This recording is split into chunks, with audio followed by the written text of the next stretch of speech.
주님의 십자가를 깊이 묵상할 수 있기를 바랍니다. 이 십자가가 없이는 절대로 부활이 없습니다. No cross, no crown 이란 말이 있거든요. 고난이 없이는 절대로 영광이 없습니다. 우리 인생에 이 아픔이 없이는요, 절대로 하나님의 부활의 승리가 없습니다. 십자가 없이, 고난 없이, 아픔 없이는 절대로 부활의 영광이 없습니다. 저는 목회하면서도 그렇습니다. 가끔 십자가 없이도 영광을 걸어가는 사역자들을 볼 때 있습니다. 목회하자마자 막 맡은 공동체가 계속 부흥하고, 목회 시작하자마자 전도하면 다 전도 잘 되고, 이런 목사님들도 계십니다. 그런데 이렇게 돌아보면 그것은 하나님의 역사라기보다는 내가 가지고 있는 능력, 내가 가지고 있는 실력, 내가 가지고 있는 스펙일 때가 많아요. 그런데 정말 하나님이 일으키시는 부흥, 또 하나님이 일으키시는 승리, 하나님이 일으키시는 치유, 이런 승리에는요, 반드시 실패, 고난, 십자가, 아픔이 반드시 따라옵니다. 그리고 그 실패와 내 힘으로 안 되는구나, 구원이라는 게 내 뜻으로 안 되는구나 하고 주님을 갈망할 때 비로소 하나님이 일으키시는 그 부활의 영광이 경험되는 거거든요. 여러분, 기도에도 혹시 응답되지 않는 믿음의 자리가 있거나, 또 간구에도 승리되지 못한 삶의 자리가 있거나, 남들은 조금만 믿어도 억울함과 지긋지긋한 가난에서 벗어나는 것 같은데, 내 인생에는 아픔과 고통이 계속되는 것 같이 느껴질 때 이 십자가를 묵상할 수 있길 바랍니다. 반드시 하나님이 이루시는 승리가 있습니다. 그리고 그때 우리는 이 부활의 새 아침을 맞이할 때 정말 하나님을 간증할 겁니다. 이거 진짜 내가 한 게 아닙니다. 내가 한 거는 실패고, 내가 한 거는 절망이고, 내가 한 거는 예수님 3번 부인하고 도망간 겁니다. 그러나 부활의 주님이 내 인생에 새 일을 행하셨습니다. 할렐루야. 이렇게 증거하는 인생 되시길 축복합니다. 축복합니다. 2주 전에 제가 베드로의 삶을 설교했습니다. 참, 다시 생각해도 이 베드로의 삶은 묵상할수록 참 정말 은혜가 되고 소망이 됩니다. 그 짧은 한 구절이었죠. 베드로가 욥바에 오랜 시간 머물매 무두장이 집에 거하니라. 그 짧은 한 구절이 베드로 인생이 어떻게 바뀌었는가를 보여줍니다. 베드로는 성공지향, 높은 자리, 여기에 아주 목매단 인생이었습니다. 심지어 예수님의 제자가 되고도 더 높은 제자 되고 싶어서 다투고, 내가 더 높은 자다, 높은 사람 만나고 싶어하고, 높은 고관 대작들 만나고 싶어하고, 이게 베드로였습니다. 그게 베드로였어요. 예수님도요, 기적을 일으키는 주인공, 그래서 주님 쫓아갔을지 몰라요. 그런데요, 이 베드로가 부활하신 예수님을 새롭게 만나고 마가의 다락방에서 그 위로부터 부어주시는 성령의 임재를 경험하고 충만하게 되자 인생이 바뀌기 시작합니다. 자꾸 그 발걸음이 낮은 데로 향하게 되고, 자꾸 성공과는 거리가 먼 사람들을 만나기 시작하고, 심지어 집에 머물 때도 이 기적을 일으키는 베드로를 초대하는 고관 대작들이 얼마나 많았겠습니까? 그런데 희한하게 그의 발걸음은 무두장의 집, 가죽 짐승 벗기는 그 집으로 가는 거예요.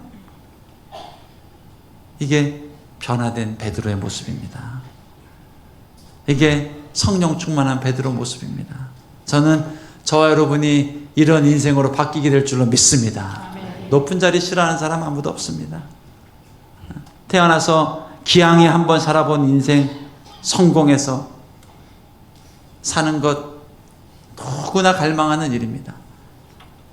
그러나 이 예수님을 깊이 만날수록, 말씀을 깊이 묵상할수록, 성령 충만을 날마다 경험할수록 희한하게 우리의 꿈이, 우리의 비전이 섬기는 자리, 또 봉사하는 자리, 남들이 가기 싫어하는 자리를 잡고 가게 되는 거예요. 할렐루야. 이 이룰 수 없었던 비전을 하나님이 우리 인생에 이루실 줄로 믿습니다. 남은 여생을 기대하십시오. 마더 테레사 저리 가라. 그보다 더한 섬김과 그보다 더한 이 봉사와 구제로 우리도 정말 더 멋진 노년이 될 줄로 믿습니다. 아멘. 예수님을 만나면요, 병고침을 받습니다. 또 기적을 경험합니다. 또 지긋지긋한 돈의 고통으로부터 벗어날 수도 있습니다. 여러 가지 축복을 경험합니다. 그러나 여기까지만 경험하는 것이 아니라 이 삶이 변화되고 인생의 꿈이 바뀌고 높은 곳이 아니라 낮은 곳을 향해 섬기는 이 자리까지 가는 게 진짜 축복입니다. 여러분, 예수님 깊이 만나시길 축복합니다. 병고침 기본입니다.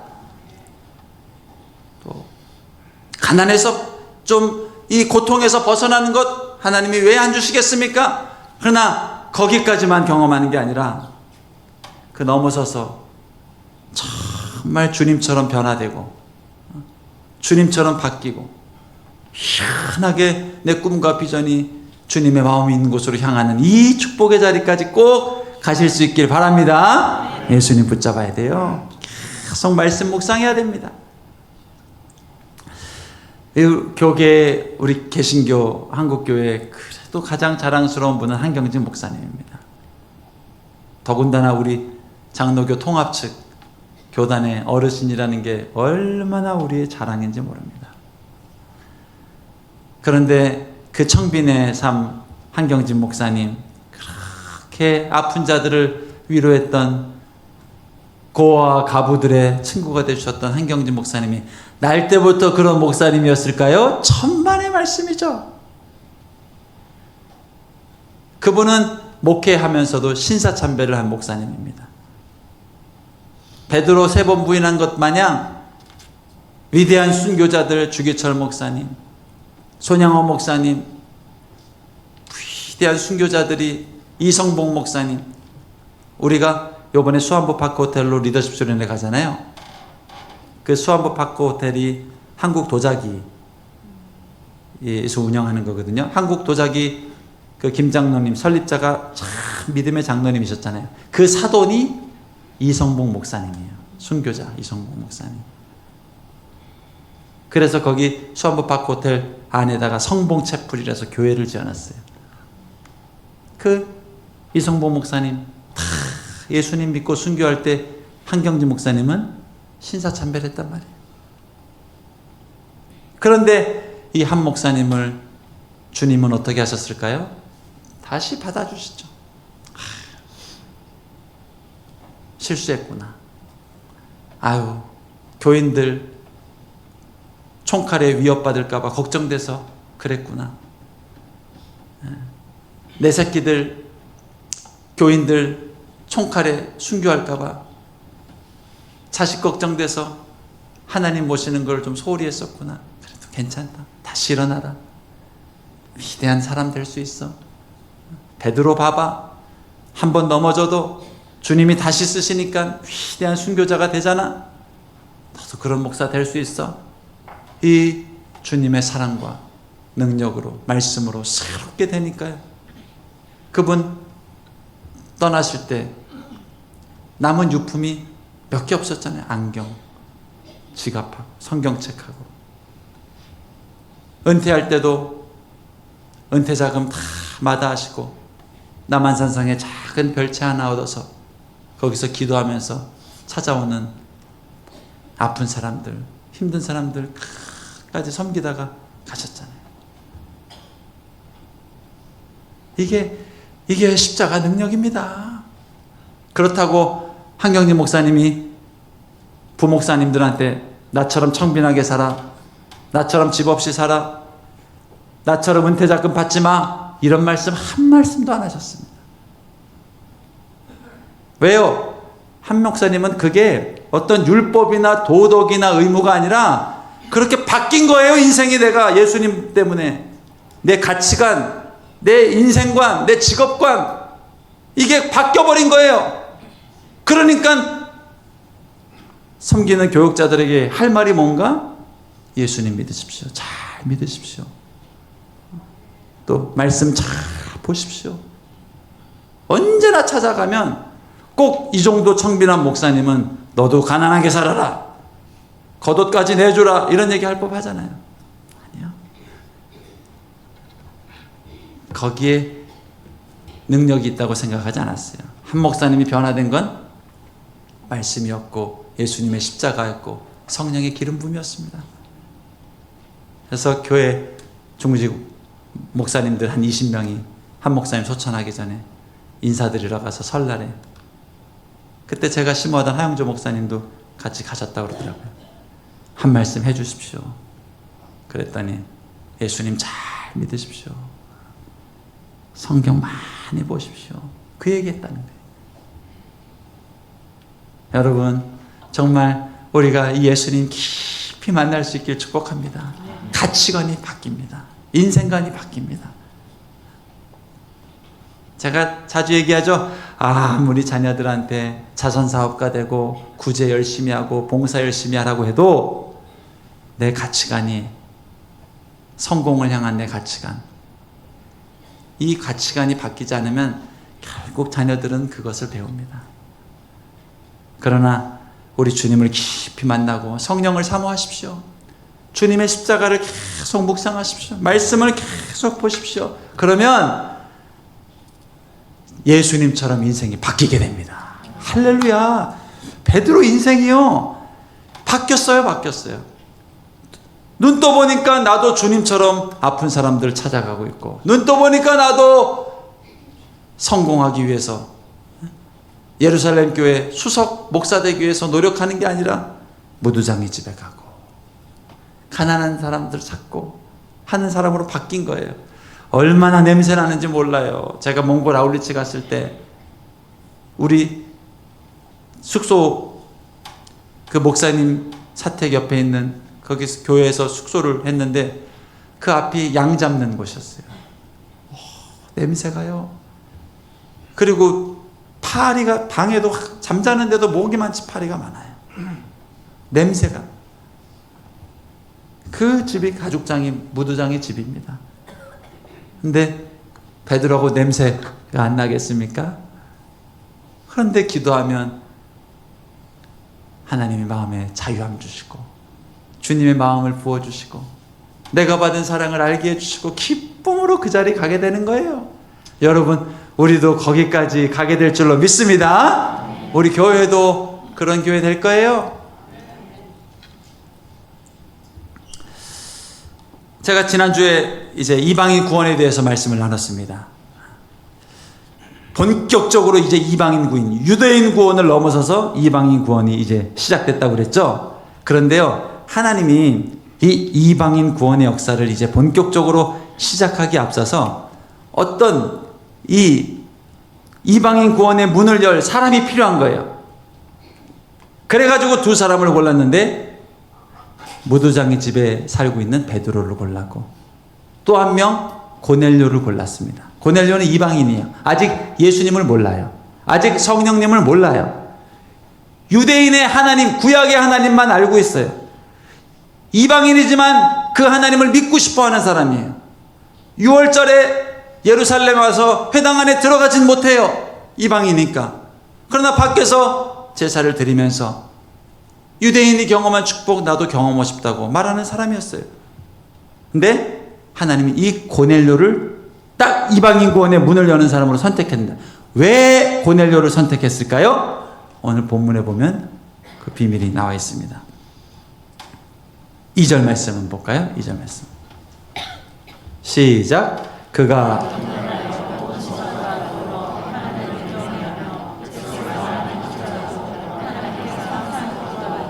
하나님을 경외했고 백성을 구제했고 기도했다. 아직 예수도 모르고 성령도 모릅니다. 그러나 구약의 하나님을 믿었다는 거예요. 근데 제가 오늘 주목하고 싶은 분은 백성을 많이 구제했다는 단어입니다. 백성을 많이 구제했다. 베드로, 어려운 사람과 함께했던 베드로, 고넬료, 구제에 앞장섰던 고넬료, 이 두 사람을 탁 연결시켜서 하나님이 이방인 구원의 축복을 열기로 결정을 하신 거예요. 그래서 오늘 제가 주목하고 싶은 것은 하나님이 구제하는 것을, 어려운 사람들 돕는 것을, 봉사하는 것을, 섬기는 걸 얼마나 기뻐하시느냐 하는 거예요. 우리의 기도가 무엇을 향해야 될까? 우리 인생의 남은 여정의 이 기도 제목이 무엇을 향해야 될까? 하나님, 나도 구제하는 인생, 나도 돕는 인생, 나도 봉사하는 인생, 그런 인생 되게 해주십시오. 해야 되는 게 오늘 이 설교 주제란 말이에요.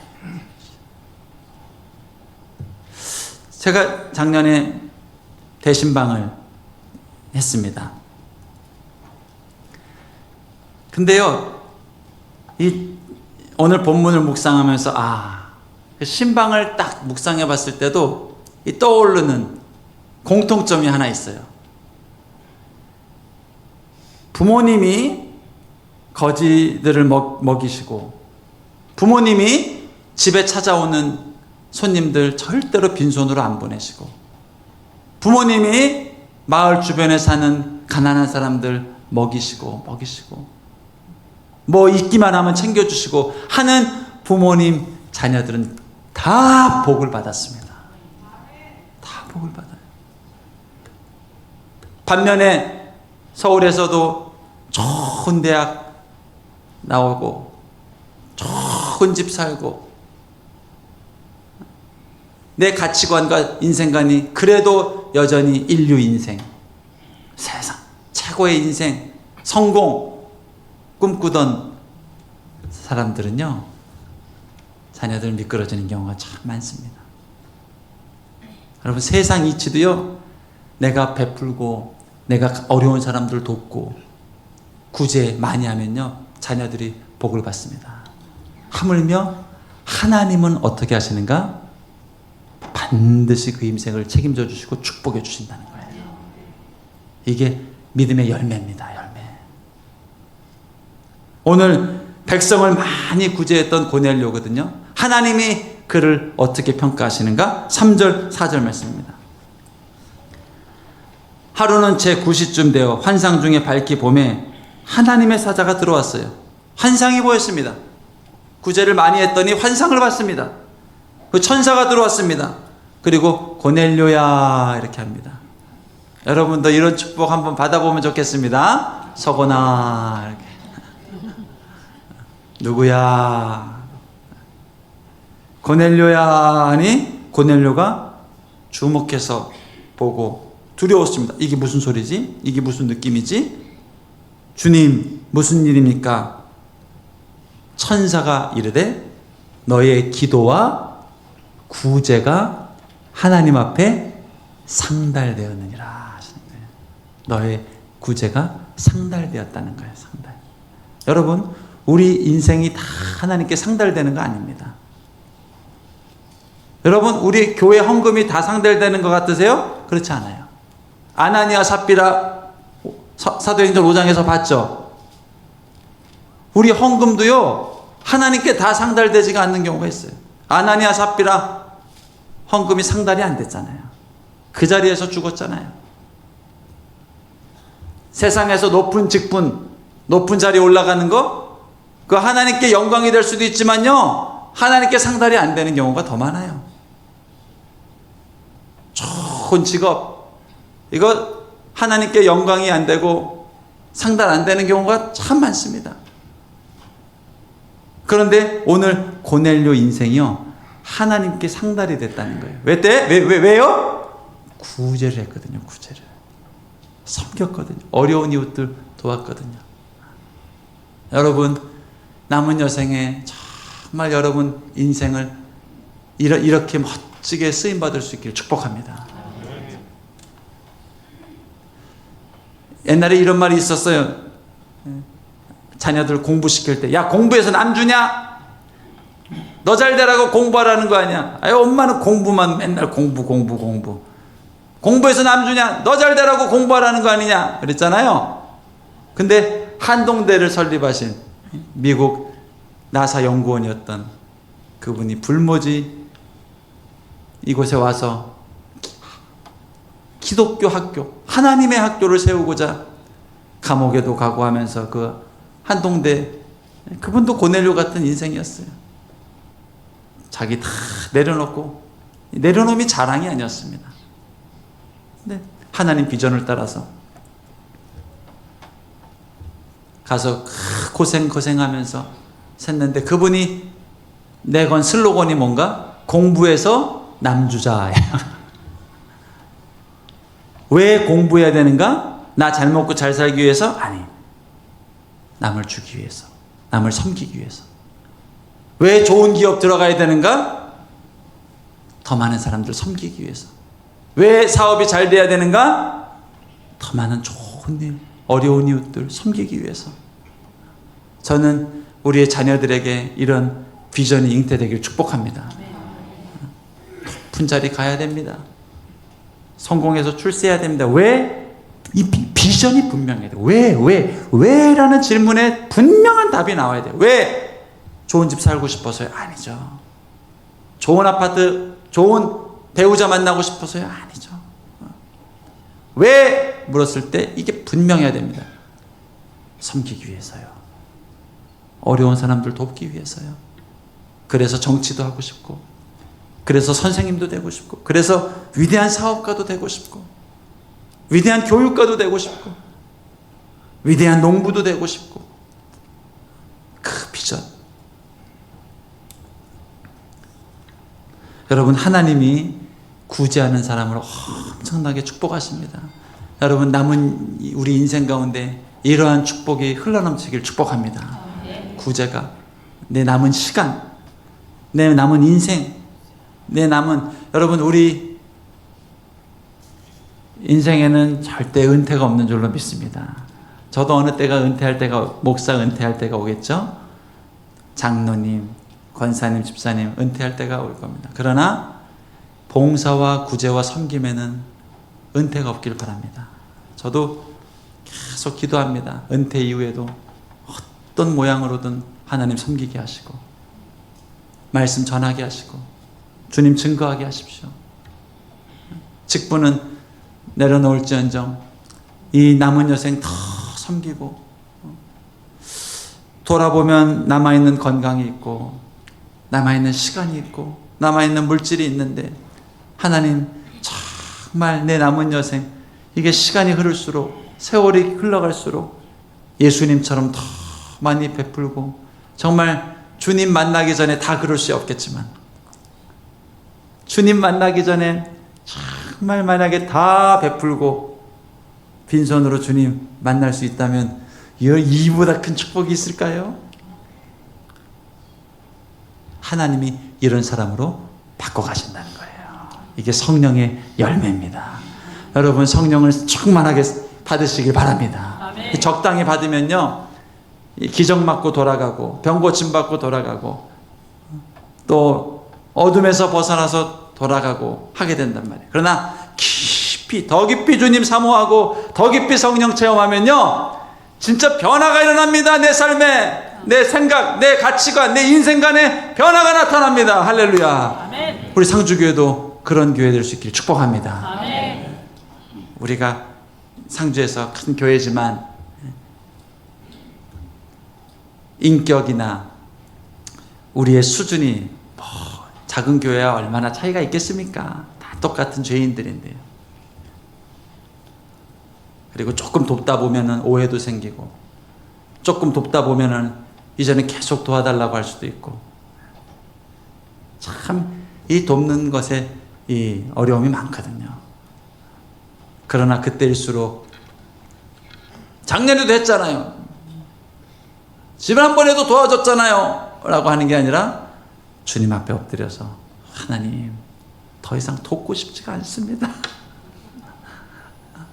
작년에도 도왔고 재작년에도 도왔는데 더 돕고 싶지가 않습니다. 주님, 어찌하오리까 하면 주님이 십자가 사랑을 부어주실 것이고, 또 은혜를 주실 것이고, 내 힘이 아니라 하나님이 위로부터 주시는 선물과 은혜로 또 섬길 수 있는 사람이 되게 해줄 것이고, 그래서 우리는 정말 주님 외에 자랑할 것이 없는 교회예요.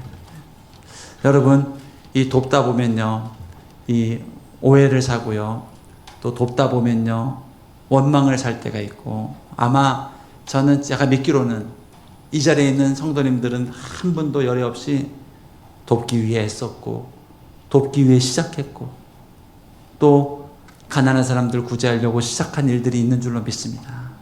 그러나 돕다 보면 사단이 방해를 해요. 오해를 하고, 또 자랑질한다고 손가락질할 때도 있고, 오해하고 또 원망하고 이러면서 시험 들 때가 있어요. 그런데 오늘 본문을 보니까요, 하나님이 여러분의 섬김과 도움을 다 알고 계신대요. 다. 세상 사람들은 모를지언정, 교회 목사님은 모를지언정, 내가 알고 있다, 내가 기억하고 있다, 너의 구제가 하나님께 상달되었다, 그리고 내가 너 인생을 축복할 거야.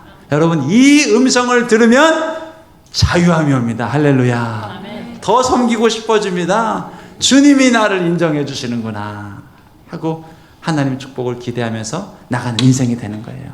여러분, 오늘 구제와 섬김에 앞장섰던 이 고넬료에게 하나님이 이제 다음 주, 다다음 주 말씀을 보면 고넬료에게 가장 큰 축복을 주십니다. 그것이 예수 이름의 선물이고 성령 충만의 역사입니다.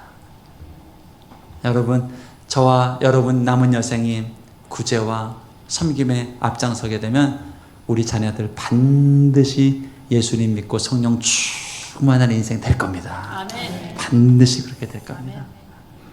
하나님, 나로 남은 여생 더 섬기는 인생 되게 해주시고, 또 주님처럼, 우리 예수님처럼 내가 놀래야 돼요. 내가 한 게 아니라서 놀래야 돼. 자녀랑 얘기하는데 옛날에는 1등 했을 때 기뻐했고 서울대학 갔을 때 기뻤는데, 이제는 막 직장을 내려놓고 아울리치 간다고 그러고 승진 자리를 그냥 양보했다는 얘기 막 이런 거 들을 때 마음이 기뻐요. 그러면서 내가 놀라는 거예요. 어이구, 내가 변했네. 이런 하나님의 역사들이 내 삶에 많이 일어나길 바랍니다. 아멘. 우리 자녀들, 우리가 섬기고 봉사하면 우리 자녀들 엄청나게 축복받을 겁니다. 예수님 섬기는 인생 될 거고 성령 충만한 인생 될 거고, 그들도 우리처럼 돕고 섬기는 인생 될 겁니다. 이러한 하나님의 축복 꼭 받아 누리시길 바랍니다. 우리 함께 기도하겠습니다. 하나님 아버지, 감사합니다. 우리 주님은 정말 물을 포도주로 바꾸신 분입니다. 얼마나 이기적이고 얼마나 욕심이 많고, 섬김의 이벤트는 있지만 또 구제의 퍼포먼스는 가끔 있지만 인생 자체가, 가치관 자체가 바뀌지 않는 연약한 인생임에도 우리 주님 성령님 나를 변화시키시고 예수님처럼 올해보다 내년에 돌아보니 더 예수님처럼 살아왔고, 내년보다 내후년에 돌아보니 예수님처럼 더 섬기며 살아갔고, 하나님 만날 때가 가까울수록 내 삶을 통해서 섬김의 흔적, 구제의 흔적, 긍휼의 흔적들이 더 많이 흘러가게 하실 것이 기대가 됩니다. 하나님, 그러한 사람 되게 해주시고, 그러한 가정 되게 하시고, 그러한 하나님의 상주교회 될 수 있도록 축복하여 주시옵소서. 주여, 함께 기도합니다. 주여.